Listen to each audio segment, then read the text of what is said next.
The mighty Euphrates River used to near Khaled al-Hamis's farm. But now the river is only visible from a distance. The crops have been destroyed due to the lack of irrigation.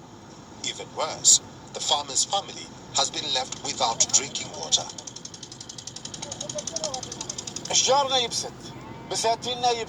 We are completely deprived of drinking water. The women have to walk 7 kilometers just to get a bucket of water for their children to drink. Al-Hamis is among millions of Syrians who depend on West Asia's longest river, Euphrates. Water levels in the river have hit record lows. Neighboring Iraq has also been affected. Both Iraq and Syria have been dry countries. Despite this, the current drought is unprecedented. Rainfall has declined by 70%. Environmentalists are calling it the region's worst water crisis in years.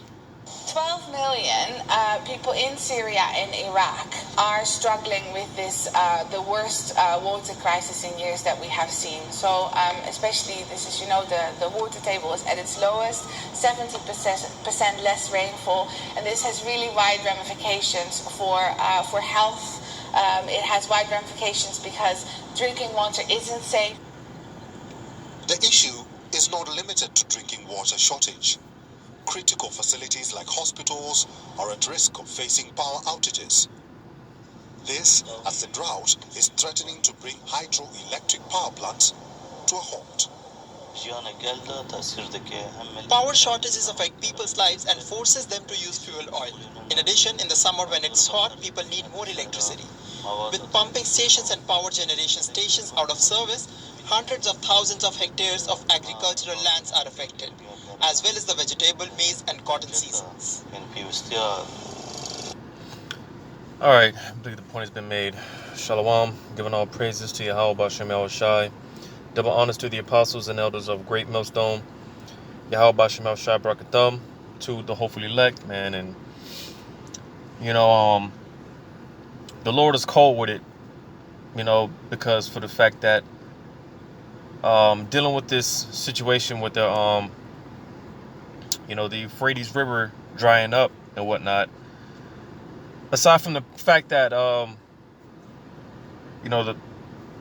basically the Lord is doing that to dealing with World War III, and so the Lord can gather the nations up over there so that He can judge them. But aside from that fact, because again the Lord's cold with it. Again, dealing with the situation, man. A lot of those, those people over there, just to show you how cold the Lord is. He's, because this thing is like a domino effect. Like they mentioned, pretty much everyone and everything can be affected. Like the hospital system, like they said, droughts, power outages and things like that, famines and stuff like that.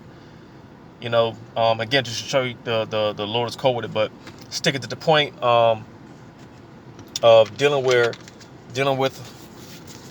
where it says in Revelation 16:12, it says, "And the sixth angel poured out his vial upon the great river Euphrates." All right, and again, that's what the clip that was played, is being demonstrated, again over there in the Middle East. Because when you read on, it says, "And the water thereof was dried up, that the way of the kings of the east might be prepared." So again, Yahweh Bashem Shai, He's strategically doing this again, so that to make way for these nations to make their way over there to fight in World War III, where ultimately they're going to receive their judgment when Yahweh Shai comes back. All right. Jump down to verse 14. It says, "For they are the spirits of devils working miracles, which go forth unto the kings of the earth and of the whole world, to gather them to the battle of the great day of God Almighty." Because the scriptures talk about how the Lord mustereth the host to the battle, roughly paraphrasing it. Basically, again, the Lord is stirring up the minds of these different people these different leaders of these different nations or whatnot. He's stirring their minds up and geared them towards World War III. Because there's a lot going on right now, man. Like you got Russia and Belarus, if I said that right.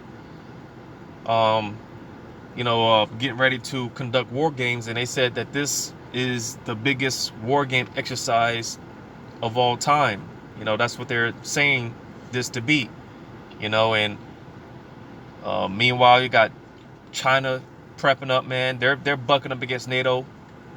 And also NATO's kind of panicking with the situation. What I just mentioned with Russia and Belarus, right? NATO's is over here dealing with that. They're like freaking out, asking from aid from America, and on the other hand, like I said, China's is because basically NATO told China to buckle down with the because basically, man, China is racking up, man, and NATO's, like I said, basically telling them to slow your roll and whatnot, and again, China's like basically saying who are you, and again, man, hey, these World War III drums are beating, man, and again, this is the Lord mustering the host of the battle. You got North Korea just test launched a cruise missile, and that's raising eyebrows here and there, so yeah, man, dealing with war, like I said, the World War III drums, man, hey, it's beating louder and louder, man, but I'm gonna read this back in Revelation 16 and 15. It says, "Behold, I come as a thief. Blessed is he that watcheth and keepeth his garments, lest he walk naked and they see his shame." Yeah, because pretty much, man, all hell could break loose at any minute, man. And this is why I often quote the saying: if you stay ready, you don't have to be ready. Because anything, it can go down in any day. These things can go down, man. But reading in verse 16, it says, "And he gathereth them together in a place called in the Hebrew tongue Armageddon." Right? So again, this is what is being prepared. This is what's being set up. Yahweh Shemel Shai, he's, this is why he's drying up the river Euphrates, mustering the host, playing with the minds of these different leaders and whatnot of these different nations, gathering up to gearing them towards World War III, so that the Lord can render his judgment, his indignation to these nations for what they did to the Lord's people. Ultimately, this is what it's all going to lead to. And I'm also read this real quick, because hey, man, this is getting closer and closer to that time, man. It's almost showtime, man. Here it is. People are out here making mirth, especially our people, so-called blacks, Hispanics, and Native American Indians making mirth, right? You got this guy, this hypocrite Joe Biden, talking about coming together for peace when we're in the time of war. And that's why I'm gonna read this here, Ecclesiastes. And let me say, because I said hypocrite, because Joe Biden, again, he's talking about, coming together for peace, standing together, so on and so forth. But on the other hand, he's pointing the blame to those that don't want to take the Vanessa. He's,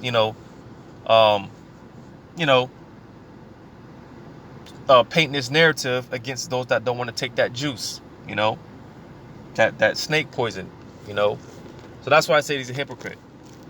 You can't tell everyone to come together for peace and all this, and then on the other hand, blame those that don't want to partake in your madness. All right, this whole so-called crisis that's going on, and blame it on those that don't want to partake in the madness. That's hypocritical. But anyways, in Ecclesiastes 3:1, it says, "To everything there is a season, and a time to every purpose under the heaven." So there's a time and place. There's a time and purpose for everything. All right. And what are we in the season of? When you jump down to verse 8, Ecclesiastes 3:8, it says, "A time to love and a time to hate, a time of war and a time of peace. So again, this isn't a time, like the scriptures say, that there won't be no peace to the wicked, roughly paraphrasing it.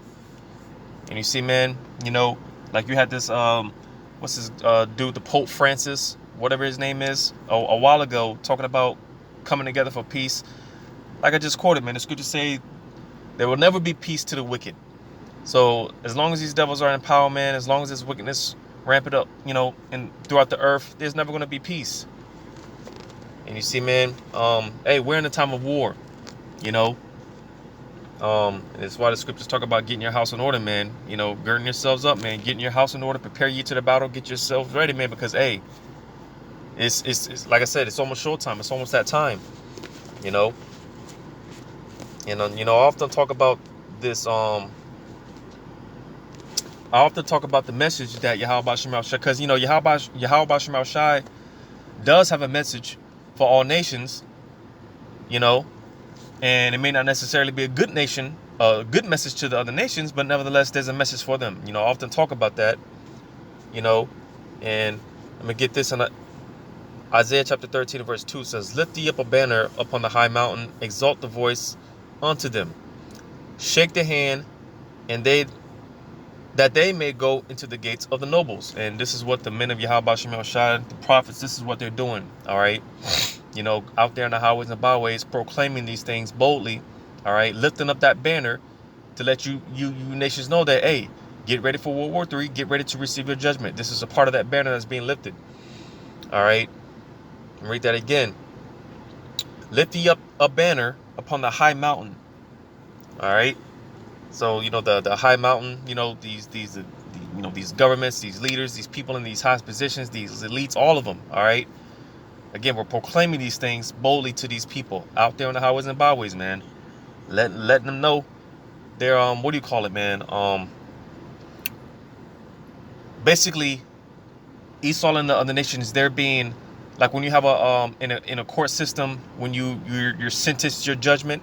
All right. This is basically what the prophets are doing. They're sentencing judgment for Esau and these other nations. All right. And pretty soon is going to come the judgment.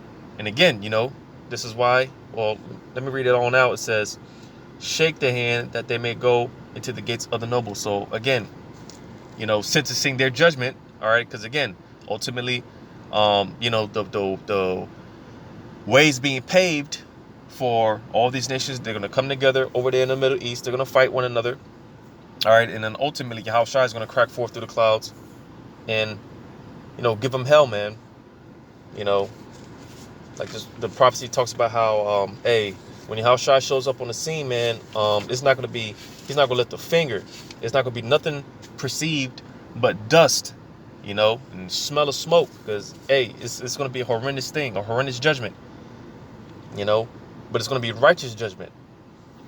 So I'm going to get this here in Zephaniah 1:14, I think. Yeah, it says, Zephaniah 1:14, it says, "The great day of Yahweh is near, it is near, and hasteth greatly, even the voice of the day of Yahweh, the mighty man shall cry there bitterly." So you see, this great day of Yahweh Shem Shai, man, we're slowly but surely we're entering into, well, I shouldn't even say that anymore. Quickly, like I just said here, man, haste, and hey, this time is coming, man. It's hasting. All hell's getting ready to break loose. Brothers, report on things that's going on. These different, current events worldwide, man. And stuff like this, they're not really reporting on in the mainstream media, man. Dealing with, all this tension that's going on. You still got Israel firing rockets over there in the Gaza Strip or whatnot. Tension with all these other nations or whatnot. These things aren't really being reported on, man. But nevertheless, this is why the prophets are set up to again, lift up that banner and let you know that, hey, like I said, it's, sentencing your judgment, man. So again, to these nations, hey, get ready, man, because hey, again, Yahweh Shema Shai, he's mustering the host to the battle, man. He's playing with the minds of these different leaders of these different nations and gearing them towards World War III, man. You know, so hey, it's a hell of a time to be an Israelite in this truth. You know, call Allah Yahweh Shemal Shai. Double honors to the apostles and elders of Great Millstone. Yahweh Shemal Shai Brakathum to the hopefully elect. Until next time, Lord's will, Shalom.